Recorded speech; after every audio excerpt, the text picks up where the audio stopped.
muitas coisas, né, outras substâncias nesse pó.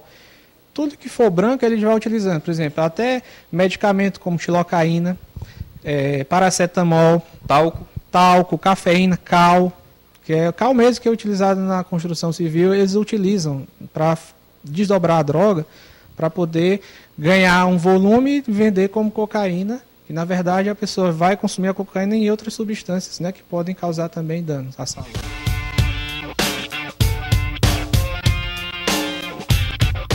Um quilo, eles desdobrariam para quanto? Geralmente, na literatura diz que eles dobram em 10 quilos. 1 quilo de cocaína pura, às vezes dá de 8 a 10 quilos de droga para vender. Para eles fazer o mercado deles lá, né, para venda. Em termos de malefício, o crack, por exemplo, em média, aí, quais os produtos usados? O crack hoje, eles estão utilizando outros produtos devido a um controle maior, inclusive da Polícia Federal, das substâncias que ajudam a produzir o crack, né? São substâncias ácidas ou básicas. Eles usam gasolina, usam querosene, usam ácido para fazer a cocaína, o pó, o ácido muriático que a gente usa em casa, utiliza. Então, tudo isso aí pode compor a amostra, a cocaína em pó, principalmente a amostra de crack, que usam mais esse produto como gasolina e querosene, usam muito no crack, né? Tanto é que tinha o óxido anteriormente, que eu digo que seria, que chamam de óxido, apelidaram, mas seria talvez um crack piorado, né? Usam mais produtos químicos, outros, para poder desdobrar mais a substância para poder vender. Então, o malefício é enorme, né?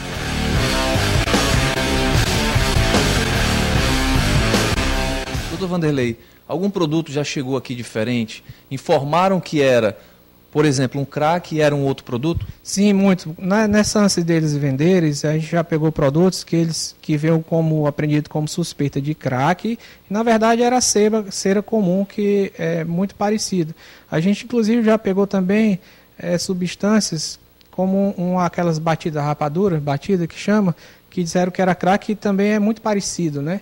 Então, e não era, uma substância que era açúcar na sua composição. E vendia como crack. E vendiam como crack, né? Além dele ser traficante, ele também enganava as pessoas, né? É até engraçado isso, se não fosse trágico. Então, a cera, a gente recebe muito pedaço de plástico também amarelo, pintado, dizendo que é crack, como venda de crack. E a gente chega aqui, analisa, não tem cocaína nessa amostra. Cera industrial. Cera industrial também utiliza, porque a cera, quando ela resseca, ela fica mais sólida, né? Então eles quebram os pedaços e vendem como crack.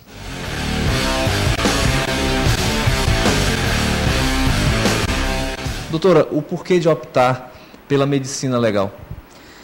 Na época que eu fiz faculdade aqui na UFC, eu tive a oportunidade de fazer a disciplina de medicina legal no próprio IML, que na época funcionava ali atrás do Hospital São José.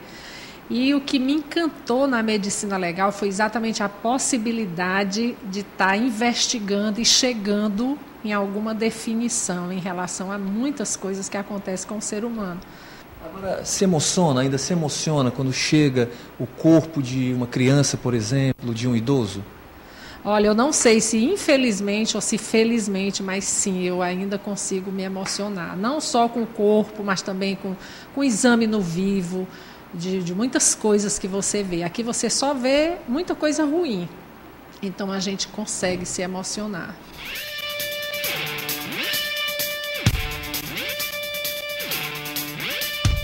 Atualmente nós contamos aqui em Fortaleza, no núcleo de Fortaleza, com 19 médicos legistas.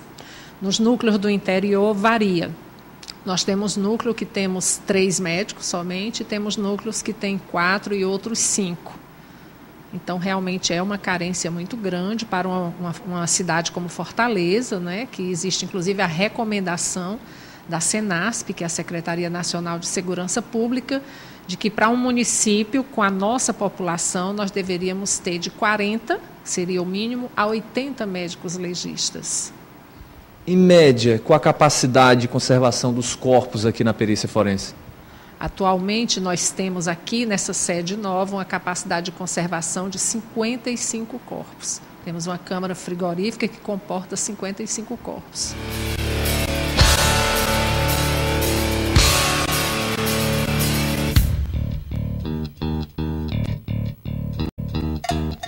Em média, quanto dura uma necrópsia?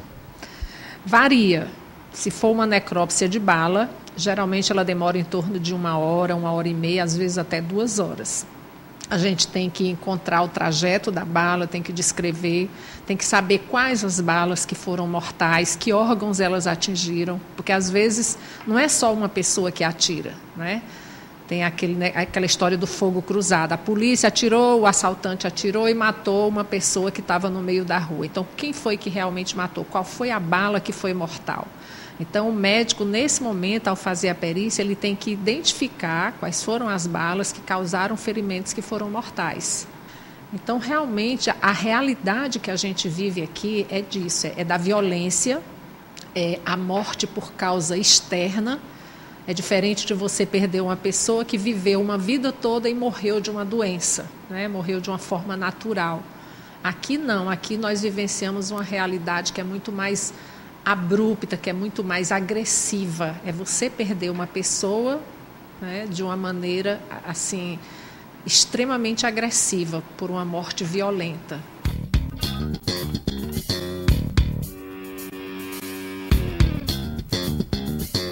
Eu estou com o Carlos Augusto, que é assistente de tanatologia forense, que faz o estudo em causas mortes, é isso? É isso aí, o núcleo de tanatologia forense da Coordenadoria de Medicina Legal é o núcleo responsável por descobrir a causa morte dos corpos de mortes violentas e acidentais do estado do Ceará.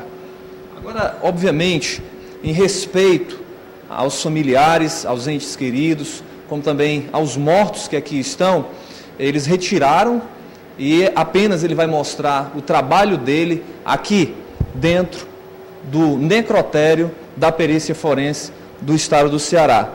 E agora vocês vão conhecer aqui no Realidade 24 Horas exatamente o trabalho destes profissionais. Agora, Carlos Augusto, a motivação de você optar em entrar nessa área e fazer esse tipo de trabalho? No período foi o concurso público que eu prestei para o Instituto Médico Legal. Eu me interessava pelas partes de medicina legal, né? Aí abrangeu todo o que eu queria fazer na época. Agora, o que é para você, no momento em que coloca um corpo aqui em cima e você faz o seu trabalho, o que passa na sua cabeça, o que te emociona mais? Nessa parte de emoção a gente fica um pouco mais frio. A gente trata aquilo como um trabalho, né? Tem que tratar, agir seriamente, que estamos falando dos corpos das famílias, né? Então a gente sempre tem que levar muito a sério, principalmente porque tanto tem a questão dos familiares que estão aguardando, como tem a questão jurídica. As famílias ficam cobrando, né, celeridade aos exames, mas tem que lembrar que o exame pericial não pode ser feito às carreiras, né? Como o povo diz, tem que ser feito muito, muito bem detalhado, muito bem descrito. E aí, por isso, gera um transtorno à população, algumas vezes à espera. Principalmente os homicídios à bala, a gente tem que recolher o máximo possível de projéteis, então demandam um maior tempo esses exames e a carência de funcionários também, né? Que está sendo suprida agora, tentando ser suprida pelo concurso, que está em andamento, mas o volume de exames é muito grande. Por dia, mais ou menos, você faz a necrópsia como assistente de mais ou menos quantos corpos? Nossa média hoje está em torno de 13 a 14 corpos por dia. Qual dia, assim, que vocês têm um trabalho maior, uma demanda maior? Hoje em dia eu considero praticamente todos os dias iguais. Praticamente todos os dias tem a mesma quantidade de corpos. Mas sempre tem uma situação especial, às segundas-feiras tem uma situação especial. Sempre tem mais corpos.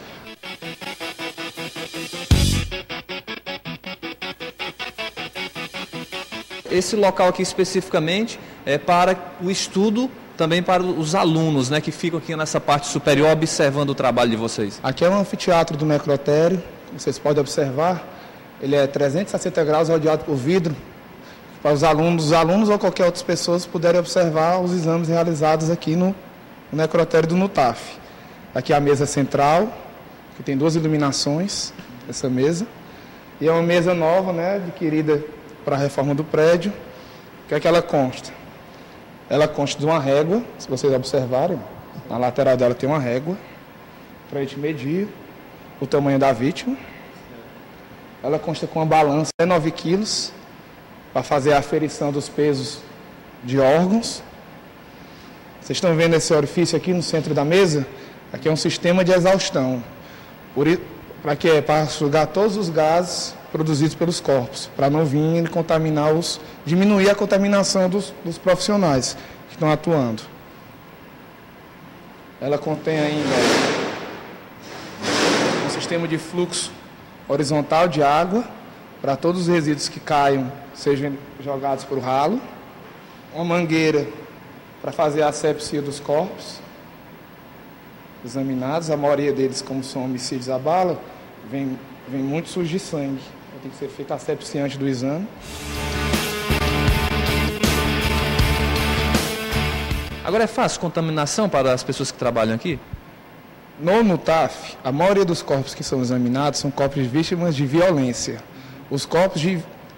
Claro que sempre pode aparecer um ou outro de causa indeterminada que chega e pode ser decorrente de uma doença infecto-contagiosa, então um acidente vascular cerebral, um infarto. Mas a nossa grande demanda são corpos de morte violenta.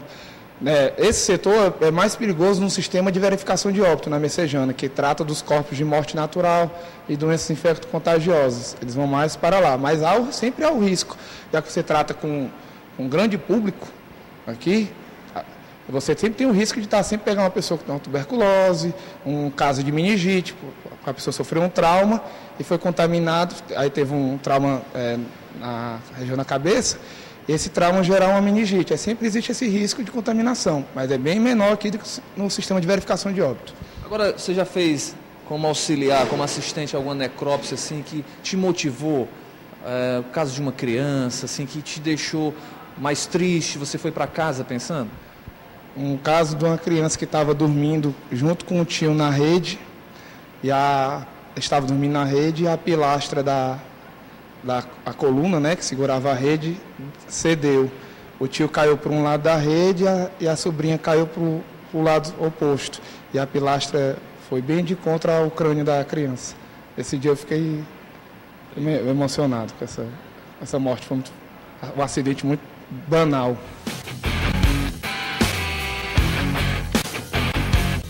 E aí nós temos também outros materiais aí nessa mesa que a gente observa. Trabalho aí sendo realizado por estes profissionais. Aqui, como nós fazemos os corpos vítimas de acidente, então sempre tem hemorragia torácica, hemorragia abdominal, e aqui existe esse sistema de dreno, um sistema de drenagem. Para que esse sistema? Para a gente poder retirar o coágulo de dentro da vítima, que forma um vácuo. Aí quando esse aqui está cheio, a gente inverte para limpar, ó, aí sai água. Está vindo a água. Tanto ele faz a sucção... Como joga ali, que tá aí, ó. Vai mostrar a sucção agora, ó. Vou fazer a água retornar, dá para ver, ó.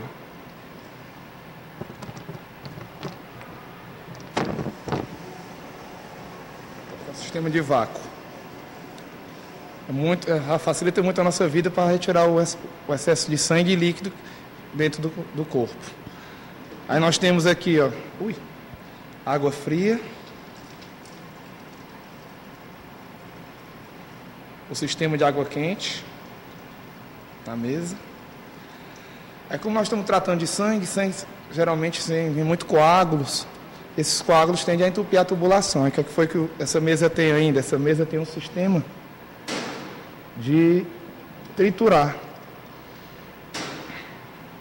resíduos. E quando qualquer resíduo, como coágulo, um pedaço fragmento de osso, aí para evitar que a tubulação fique entupida, a gente liga o sistema.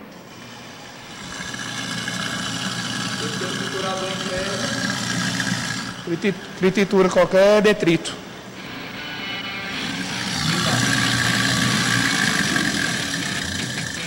E este equipamento? Aqui é o mais novo aparelho adquirido pela Comel, que é o aparelho de craniotomia, para fazer a abertura do crânio. Uma serra elétrica, que em vez dela girar, ela faz oscilar a serra não gira, ela oscila. Para que ela faz isso? Para evitar que ocorra caso haja um deslizio, o profissional não se corte. Aí, no caso, ele faz o corte. Pronto, em superfícies mais resistentes, ele faz o corte.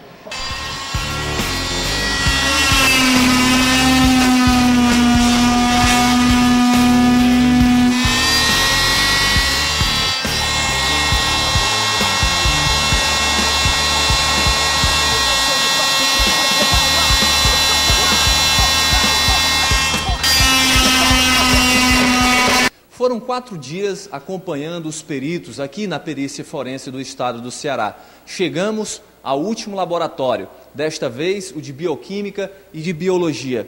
Vamos conhecer o trabalho destes profissionais aqui neste laboratório. Isto é o Realidade 24 horas.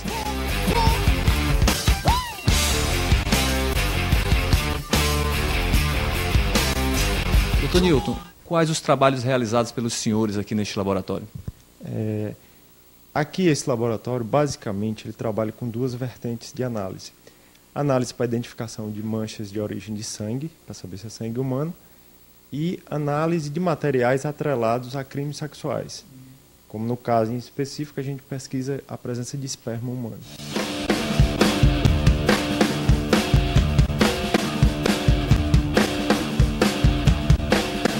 Após a chegada deste material, qual o procedimento?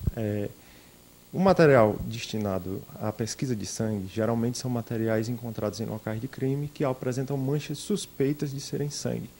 Então a gente trabalha aqui como uma espécie de triagem.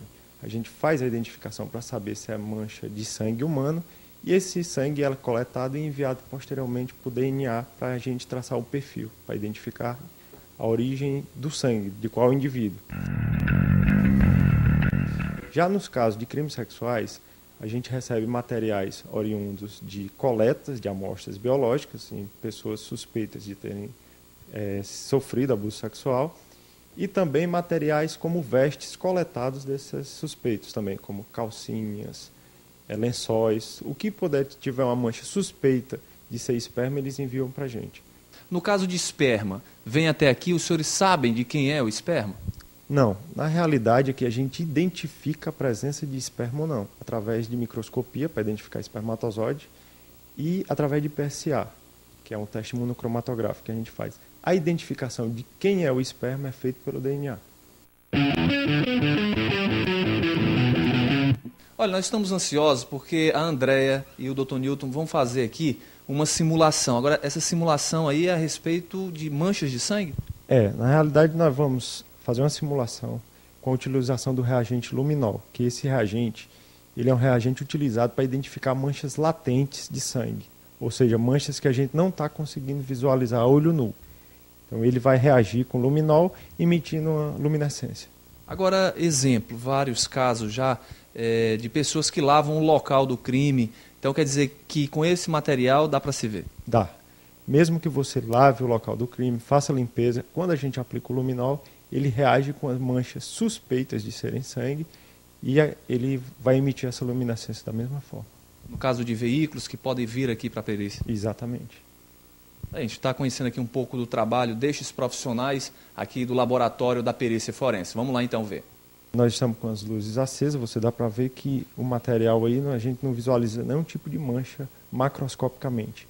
Mas na hora que nós apagarmos as luzes, que aplicar o reagente, aí dá para visualizar a reação. Na realidade, como é uma reação de luminescência, essa emissão de luz ela não acontece de forma tão visual quando está claro, ela precisa de um ambiente escuro.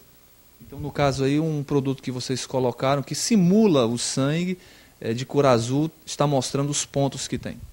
Na realidade, não é uma substância que simula o sangue, sim uma substância que reage com o luminol. Então quer dizer que dá para saber se o sangue, por exemplo, é de um animal qualquer? Não. Na realidade, esse é um teste sensível, mas pouco específico. Então ele vai reagir, essa amostra vai ser coletada e vai ser levada para o laboratório para verificar se realmente se trata de sangue.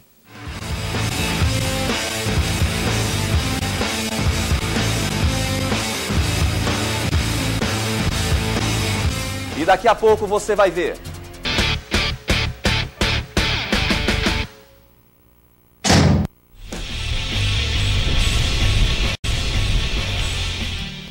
Vamos mostrar no último bloco do Realidade partes de algumas reportagens especiais.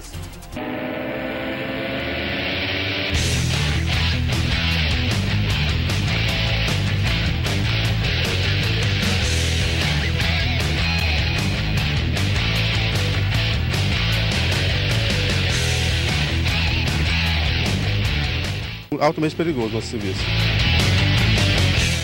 Nós viemos mostrar como funciona a entrada e saída da empresa de segurança. O que a gente observa já na entrada aqui, as imagens do Newton Alves, ó, são os vidros à prova de bala, realmente uma segurança muito forte para que a gente possa estar aqui. A gente vai conversar aqui com o pessoal da segurança. Boa tarde. Boa tarde. Luiz Fernandes, da TV Diário. Sua identificação, por favor. Falar com quem? Vou falar com o pessoal da direção. Certo, só um momento, tá bom? Ele pede uma documentação, né, para realmente saber se estamos autorizados.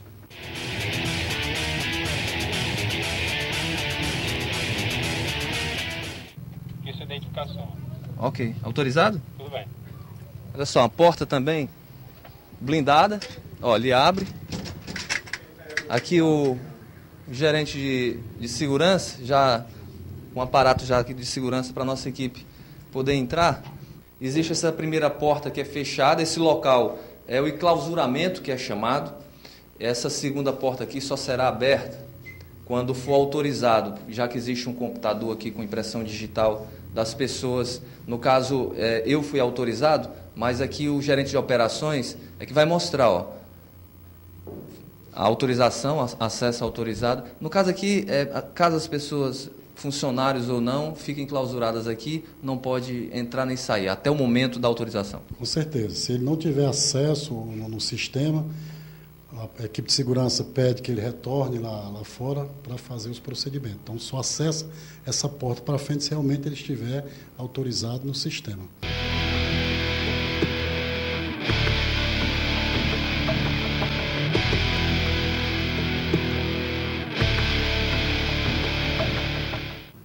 Realmente a segurança à porta bastante espessa e a gente já está no interior da empresa de segurança, de transporte de valores aqui de Fortaleza.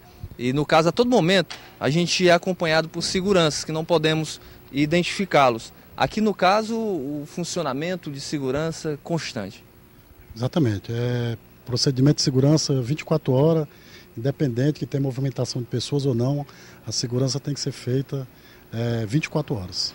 Hoje, Fortaleza como está, existe a segurança pessoal privada. O que ocorre aqui? Aí o empresário está chegando no seu local de trabalho, na sua empresa, a nossa equipe de segurança desembarca aí para fazer a cobertura e a segurança do mesmo, né? Aí vocês observam que nós temos um escolta junto com o VIP dentro do carro e temos um escolta também de moto acompanhando todo o percurso do VIP da sua residência até a sua empresa ou vice-versa. Aí no caso, comumente, eles ficam quanto tempo com o empresário? Isso aí é 24 horas com o empresário, é turno, revezamento, né? Uma turma entra 12 horas e troca, e entra outra turma, outra equipe, e o acompanhamento é 24 horas, como queira o cliente, ok? Sem identificá-los, vamos conversar com um dos seguranças particulares. Aqui, um dos armamentos utilizados, que arma é essa? PT-380. No caso, são várias as armas que vocês utilizam, quais são os tipos? PT-380, cali revólver 338 e somente pistola. E como é que é feito esse trabalho de vocês? Existe todo um trabalho minucioso? Nosso trabalho é perigoso, a gente trabalha protegendo vidas, né, de empresários, e é muito minucioso e altamente perigoso o nosso serviço. Adrenalina? A adrenalina é altamente em cima, direto.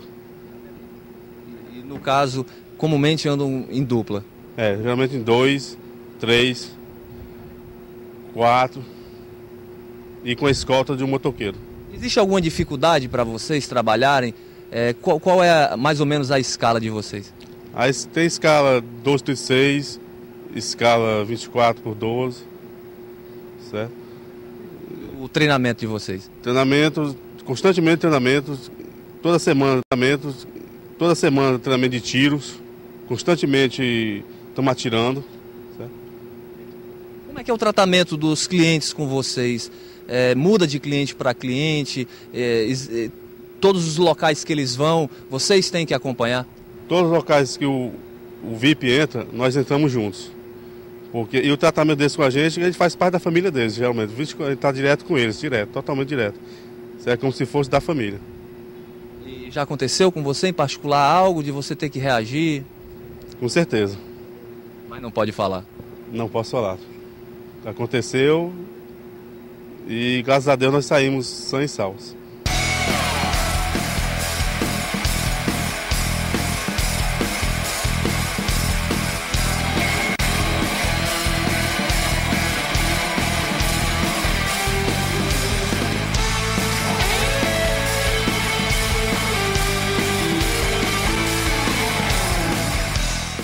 A gente vai conversar com o motorista, porque o que foi passado para a nossa equipe é que ele não pode sair aqui de dentro do veículo no momento que sai com o veículo e chega. Todo momento ele tem que ficar aqui no interior. Por favor, como é que é o trabalho de vocês que dirigem esses carros fortes? É muito bom, viu? Bom, graças a Deus. É ar-condicionado, nos dá conforto para nós trabalhar. É um carro pesado para vocês dirigirem, não? Não, a gente acostuma. Depois que a gente acostuma, a gente nem percebe. É um pesar, mas a gente acostuma com ele. Okay? E no caso, o senhor sempre trabalha como motorista, né? Começou como motorista. Perfeitamente, trabalho como motorista. Já aconteceu algo em termos de roubo, assalto? Positivo, eu já passei por uma vez.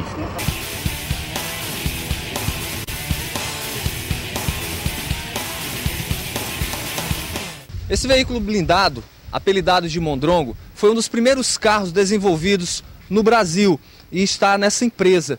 A gente observa que realmente é um carro muito grande e muito espaçoso. Aqui é um dos cofres e a gente observa aqui, o Newton Alves, é bem diferente dos carros convencionais, que existe aqui uma observação, no caso um segurança, ele vai aqui observando tudo, né? Um carro bem diferente. Aqui atrás a gente observa uma outra porta, né? Um outro cofre, né? E um outro local para sala de inspeção, né? Onde eles ficam observando. Existem aqui as janelas onde ele pode colocar também o armamento. Realmente é um carro bastante espesso, né? A blindagem bastante espessa, realmente grande, com pouca altura, né, mas muito grande em termos de espaço. E aqui, além do cofre, né, o dinheiro também pode ser colocado toda nessa parte.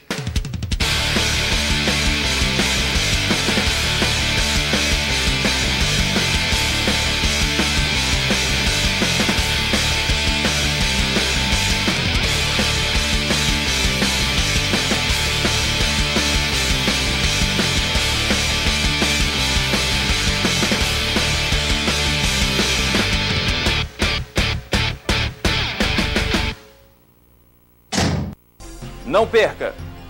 Já são 3h10 da madrugada, estamos circulando na Avenida da Abolição e o que a gente observa é a movimentação. Realmente a cidade não para.